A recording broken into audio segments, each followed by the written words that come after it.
Hi everyone, great to be back with you again today talking about our mental health and well-being.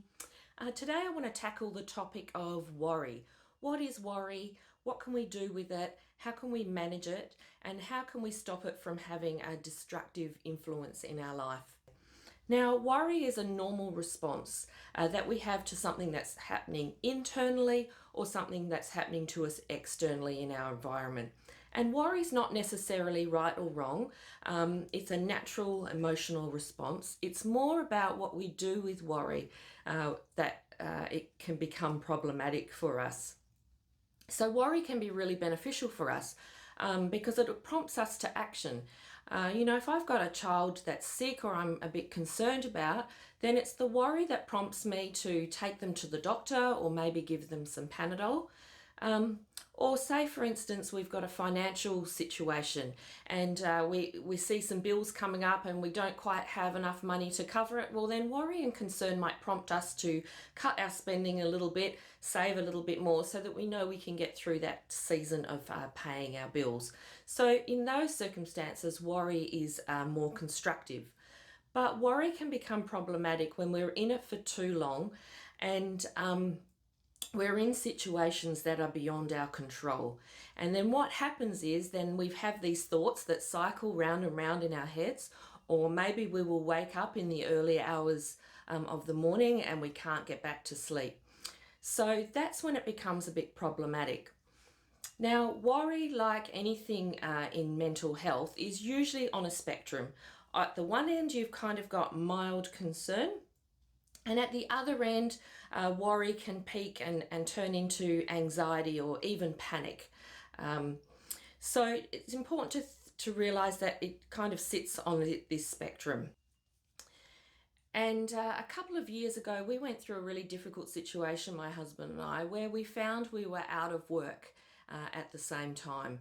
And that started to really worry us. You know, we were thinking about how long would it take to find other forms of income, how long would our savings last, how long would we be in this situation. And the worry started to inch up into the anxiety part of the spectrum. And it started to spiral out of control a bit, and then we were having some sleepless nights about it. So we got to the point where we decided to go and see a professional. And what this helpful psychologist did for us, he gave us some strategies on what to do with our worry. And it was a very common technique called postponing your worry. So what he said we had to do was we had to set a worry period once a day for an hour. So we made that 10 o'clock in the morning. From 10 o'clock in the morning to 11 o'clock in the morning, we were allowed to worry about the situation that we found ourselves in. What it meant was we were allowed to talk about it, we were allowed to explore opportunities, we were allowed to talk about our concerns during that time. But once that hour had finished, we then had to intentionally stop and get on with something else that was constructive in our day. So whether that was some jobs around the house or running some errands. So, of course, what happens though when you set yourself the task for not worrying, what happens is those thoughts start coming back. So, what we had to do is we had to cognitively capture those thoughts and intentionally place them in the time we had set to think about them the next day, which was 10 o'clock to 11 o'clock the next day. And if we had something else that came up later in the day, again, we captured that thought and we put it into the next day's period that had been set aside to worry about that. Now, it also helped for us to have a notebook or a journal with us where we could write things down, especially at night. When you woke up at night, you could jot it down.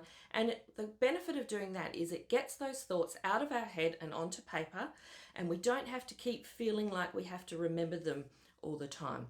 It was really helpful. So what that did for us is it gave us a really tangible thing we could do to take control of our worry. It meant that we could say to ourselves, I don't have to worry about this right now because I know that there'll be a time in the future where I'm going to think about it. And what it did for us, it just conserved a whole lot of energy because worrying can become really tiresome when you're having to do it all the time. Now, it did feel a bit strange and awkward at first, but we decided to give it a go. And you know what? It really actually worked. We just found that it was so helpful that we had something constructive to do with our worrying, and then we could use the rest of our time productively. And it helped stop the swamping of those thoughts that were destructive for us. So maybe you've got a situation where you feel like this technique might work for you. Why don't you give it a go? I've actually included a fact sheet along with this video so that you can go through the strategy and see how you can work it out for yourself. And let me know how you go with it.